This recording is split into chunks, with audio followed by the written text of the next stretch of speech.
Hello, Derek. Thank you so much for sitting with us. I'm sitting with Derreck Kayongo of the Global Soap Project, and really enjoyed listening to you speak with the Institutional Advancement Conference folks this morning about your project, and I was very inspired by your story. And in particular, I was thinking about how you took this idea to recycle soap and put it into the hands of people who needed it. It seemed like an incredibly elegant solution to a problem of pretty epic scale.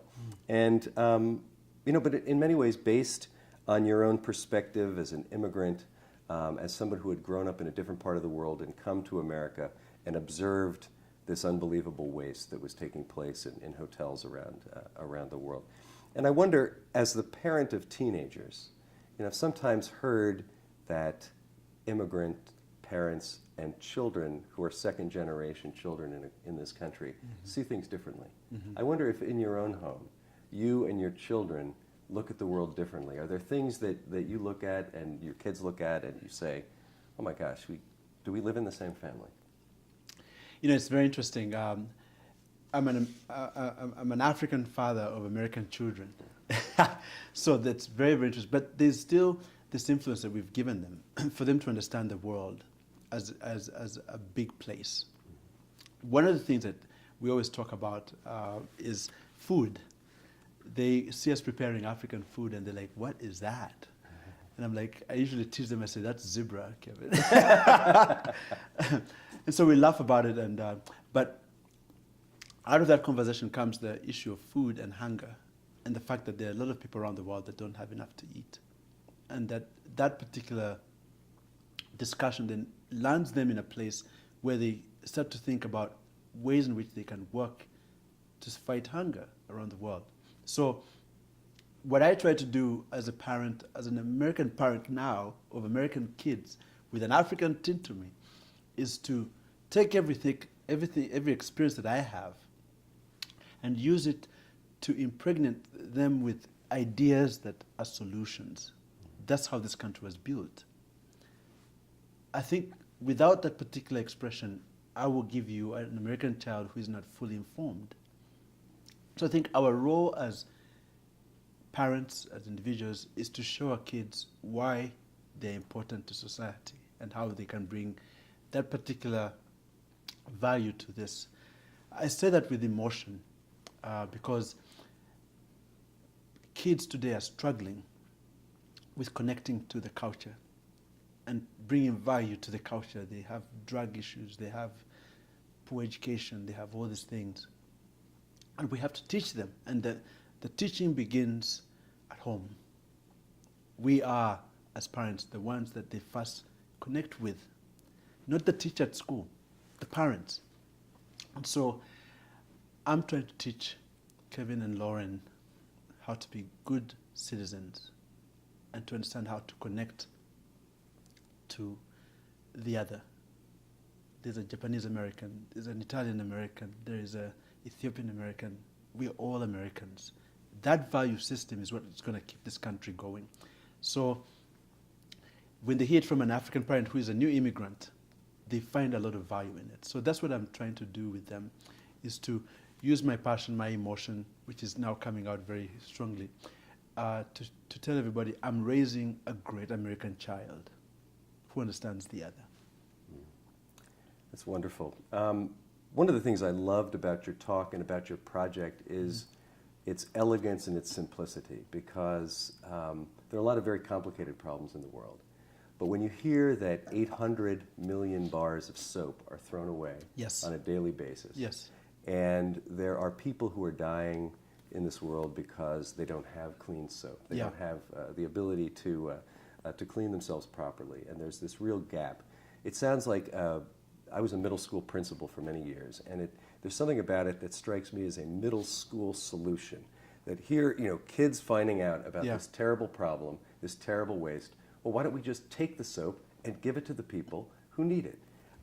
Yet most people don't solve problems that way. It seems like there are too many complications that get in the way. So can you talk a little bit about how you were able, with your foundation, your organization, and the work that you've done, to make the connection between this terrible waste and the need that existed? How did you fight through the red tape and all the reasons why people said it couldn't happen? I first believed in myself. I tell people, first find the passion, live in the passion for a little bit. Convince yourself very quickly that this is really what you want to do. Because you're going to be tested along the way. And if you're not passionate about something and if you don't believe in it, you wither away. So it starts with yourself and identifying the idea that you really care about. So I did that. Number two, I was very, very clear on who my friends are. I wanted to make sure that I find the right friends who are going to help me through the journey. It wasn't easy to just say, I'm going to start recycling soap and therefore everything fell in place. No, I intentionally made friends that fit into those brackets. So what were the brackets? I had to do an understanding of what is it going to take to get the hotels involved? What is it going to take to get transportation and logistics done? What is it going to take to get factory information? Who is going to be the funder? All those things led me to the particular friends that I met. So for me, for example, it was Vicky Gordon, a wonderful lady who had been in the hotel industry for about 30 years, and she was a senior vice president at Intercontinental Hotel Group. So she gave me legitimacy and credibility. So I didn't go and make the argument. She went and said, I have seen us throw away soap for all these years. I have a young man who's going to tell you how recycling it would help impact where he's from. Once that introduction was made, George, it was easy. So who carries your message? Once you get the passion, who carries your message? Is it you or is it somebody who brings street cred to the issue? Then lastly, I was very, very meticulous at understanding how to recycle soap. It's a science. So it's not enough to have passion, it's not enough to have friends, but what are you bringing to the marketplace? Do you really know what you're doing? Is it quality stuff? Can we all bank on you doing a fantastic job? So I knew my product very well, because remember, I grew up around a father who made soap, so I knew how to make soap from a very young age. And then lastly, really understand your client. Who is your client? Who's going to be the consumer of that product? Do they actually know how you make the product? Can they connect to the product? Once people know about my soap and the recycled soap and the fact that it's given away by Americans and it's made by hands and people who love it, they don't even want to buy regular soap. They want to use, because it has hope in it. Mm-hmm. So those are the four things I focused on. Excellent. You know, you talked a bit about your own children and your role as a parent to those children and the hopes that you have for them. What do you think about schools generally? What can American schools of K-12 schools teenagers will be a part of, what can they do to help children develop the types of problem-solving skills that you think the world needs right now? Well, number one, they can't all be monolithic. You can tell a problem has a solution to it that is by monolithic thinkers. And I'm not just talking about color, but same neighborhoods, same friends, same things. That doesn't give you the diversity in thought that you want to see when you're attacking a problem. My board came from all kinds of industry. So teach kids to have diversity in their thinking, because diversity helps them understand that there are other people who don't look like them, who have a different way of looking at problems and have a different solution to that problem. It's like mathematics. There are many equations to a particular problem. You may use fractions here, you may use division here, but you may end up with the answer 2. Mm-hmm. So in the same way, diversity is very important. Number 2, I think schools should really, really think about having storytellers like me come and really tell how the world works. It's not enough to teach the kids mathematics and say, okay, now go out. Mathematics doesn't explain everything in the world. Philosophy does, so does poetry, so does art, so does people like myself who have gone through particular experiences, because these kids are going to go through certain experiences. Their wealth alone, or their education alone, or their parents alone are not enough to explain the world. So you've got to have people like myself come in and say, I was a wealthy kid, grew up wealthy, then I became a refugee. But how did I fight out of that to be this?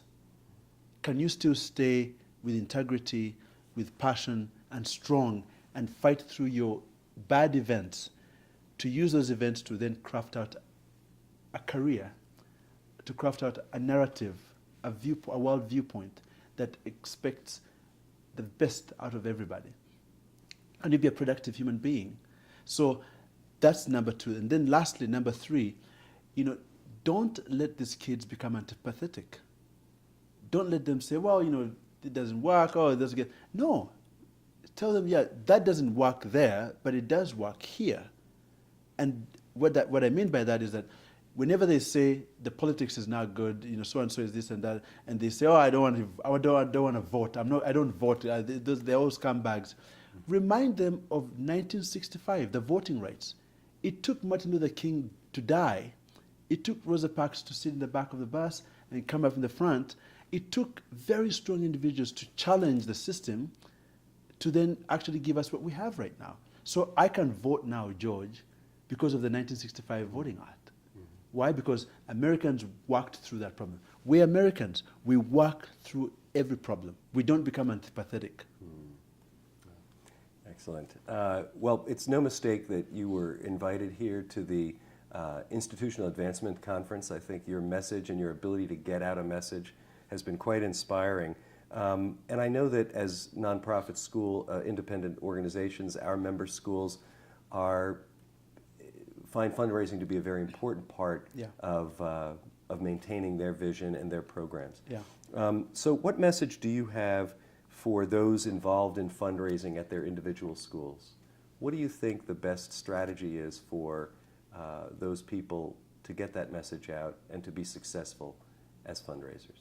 They have the traditional ways of fundraising, newsletters and, direct marketing and, corporate dinners or whatever. Those are traditional and they should still do that. But at some point, they need to sit down and think about new strategies of raising money. And I call those clever approaches, meaning that you look at the marketplace and see what is changing in the marketplace and then developing a narrative for that change. So for example, you may end up having a child that came from China and went to school at your school, and you've never raised money in the Chinese community. That child is your entry point into that community. Don't always look at traditional donors as the only people who can donate. Look through your yearbooks and see who the kids were. That becomes your database. Some of those kids, if you really follow them, can end up being something special. Listen. I'll tell you a story. I was working for President Jimmy Carter at one point, went to do an election monitoring piece in Ethiopia. President Carter brought a young man with his girlfriend, and the young man, he said to me, Derek, meet this young man. He has a small little business that just began and is doing pretty well. It will become a very big business. I said, okay. I asked him, what do you do? He said, I just started a company called Google, and it's it's a small little company. I said, okay. What does it do? It's a search engine. I didn't know what a search engine was, and I dismissed him. Totally listened to the story and dismissed him. Guess where he is now? Don't dismiss small stories. There are small stories lying around in your database that don't look obvious, but that's where the next big thing is. So we all look at the big money right now because it's visible. You can see it. But there's small money back there that you can't see. That's where I reside. Those small stories end up becoming the biggest stories ever. So be creative, be clever. Number 2, I use peer-to-peer fundraising all the time. I think that sometimes we're too obvious. When we say, can I come give you a donor visit? Like, oh God, he's going to come and ask for money. But if I send someone and say, look, who are your best friends? And I use your best friends to actually raise money from you to say, hey, Jack, can you talk to George for me for a minute about, raising a few money here and there? And Jack comes and says, hey, George, you want to go for a regular tea? And you say, Jack, I talked to Melissa, and they really need some help with this. I wonder whether we together can do something for them. That is powerful. That is powerful. So we are not training enough people, peer-to-peer fundraisers. We're not doing that, and that's where the money is. Excellent. Well, you said something that I want to pick up on before about working with a board and the trustees in your board being a diverse group of people from different backgrounds, different experiences. Could you talk a bit about the role of your board and what your role as the executive director of an organization is with a board of trustees? All of our schools are independent nonprofit organizations governed by independent boards. What message do you have for the boards of independent schools? What do you think is important for governance of small nonprofit organizations today? Number one, boards are not traditionally built to do a lot of work. Usually the way we get board members is George has a lot of money, so he should sit on the board. That is archaic. And George eventually will give money, but will not do anything on the board. Nothing. He won't be a contributor of any other thing. Why? Because you brought him on for the wrong reason. You brought him on just for money. So he doesn't connect to the board. He doesn't know who the other people are. He doesn't really care that much. But if you get George to join the board and you say to George, look, I have a task for you that is going to be your task for the next 1 year. Just one little task. Your goal is to help me go into the Asian community or into the African community because you are from a Peace Corps. You've been to Kenya before. You've lived in Kenya. We just done research. There's 100,000 Kenyans in the U.S. who, if they knew that you sat on this board, not only can we bring one of the Kenyan kids to come to the school here, but we can raise money through them. That's going to be your task. That way George, who lived in Kenya, is connecting back to his passion of Kenya through finding out about Kenyans. That's an excited board member. They will give you more money than God. Because not only are they giving you money because it's the school they went to and whatever, but you're actually telling them, when you were at this school, you went to Kenya, you remember that, where your friends, and that becomes a fundraising piece. Bring a board to understand the passion of the school. And where the passion lies, it lies in their passions. So not only do you have a school that has a passion around educating the kids, but you're saying to the board members, each one of them, if you connect to the story of the school through the kids, you'll be surprised. So number two, and conclusion, get them to have one of the kids as part of their story. Yeah?